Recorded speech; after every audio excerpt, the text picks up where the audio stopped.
De Hacienda sobre precisamente los impuestos tasa cero a productos de higiene menstrual. ¿Cuál es su opinión? ¿De qué va esta propuesta?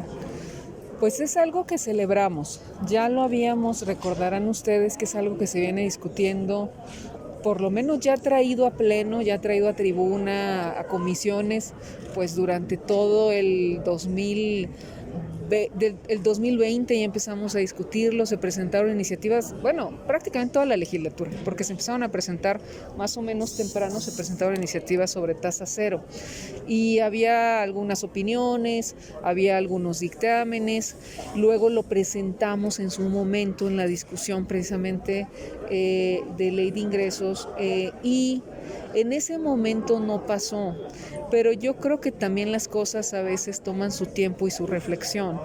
A mí justamente me escribió uno de los subsecretarios ayer de Hacienda y me compartía cómo venía la propuesta. Ya antes de que llegara aquí unas horas después de tasa cero, me decía el gobierno federal la está presentando.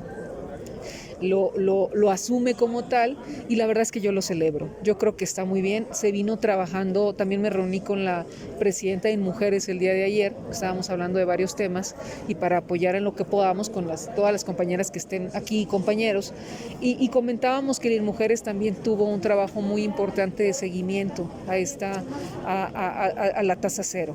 Entonces lo celebramos, es una buena noticia decir que la menstruación no es un lujo, que la menstruación, y lo hemos señalado en muchos contextos, se vuelve complicada, en contextos, por ejemplo, lo decíamos, donde hay niñas, hay jóvenes que dejan de ir a la escuela, que dejan de presentarse, ausentismo, por eso ya también se había dictaminado en la Comisión de Educación, se acordarán ustedes, hubo otro dictamen en el sentido de que hubiese productos de higiene menstrual gratuitos en las escuelas. Eso también está muy bien. Bueno, pues ahora va a ser general para todas las mujeres. Tasa cero porque menstruar no es un lujo y porque tenemos un compromiso con menstruación digna, compromiso compartido del legislativo con el gobierno federal. Entonces yo espero, por supuesto, que se vote de esa manera también aquí y en el Senado, porque pues sí le toca votarse y discutirse también al Senado, entonces que se vote y se discuta y se apruebe en ambas cámaras.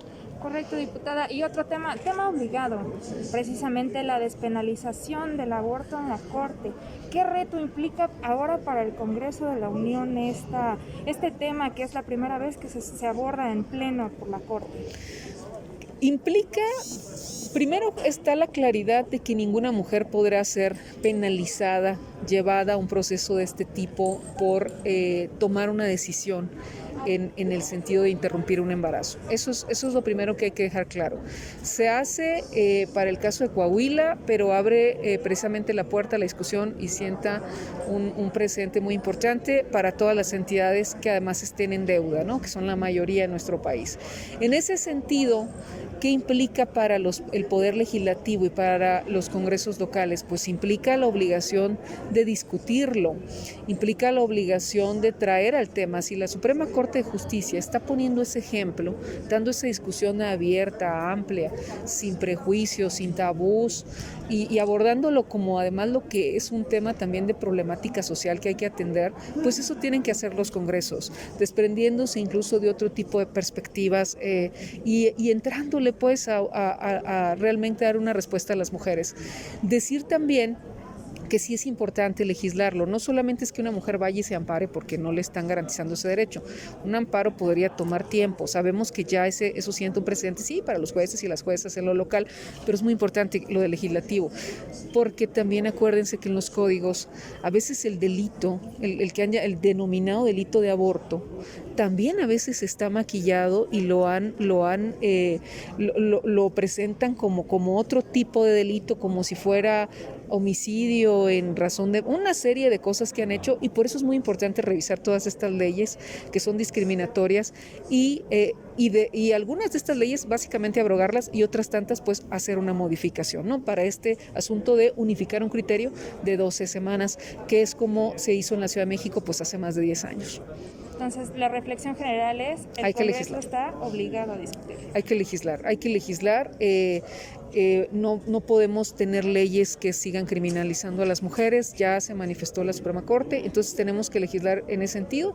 Los gobiernos estatales también asumir esa responsabilidad. Los gobiernos estatales pues tienen un liderazgo muy importante en sus entidades y pueden marcar también una ruta, incluso pueden mandar una iniciativa a los congresos, eso también es importante decir. Las fiscalías también asumir su parte en todo lo que tiene que ver con acceso a la justicia y los servicios de salud. Recuerden ustedes que ya hay una norma oficial mexicana, eso es importante decirle a la gente, esa norma pues ya garantiza para las víctimas de abuso sexual. Sin embargo, y pese a esa norma y pese a esos casos tan extremos y urgentes, en muchas ocasiones no quiere proporcionárseles ese servicio a muchas mujeres en las entidades, en razón de muchas cosas. Y sí tenemos también que reflexionar en cuanto a la ley de salud en otros temas, como por ejemplo la propia objeción de conciencia. Entonces abre todos esos debates que son necesarios de darse. Ya está dicho, ya está marcada una ruta, me parece que no hay que regatearlo, y si se fijan ustedes, al hacerlo la Suprema Corte también rompe con una inercia en el sentido de partidos políticos. Ya está marcando una ruta. Rompamos este asunto de conveniencias o no electorales, o de decir que si mi partido porque en algunos casos dicen, no, es que mi plataforma dice que es independiente, que estamos hablando de derechos humanos, y me parece que si la gente vota por representantes populares es para que lo asuman en ese sentido. Gracias.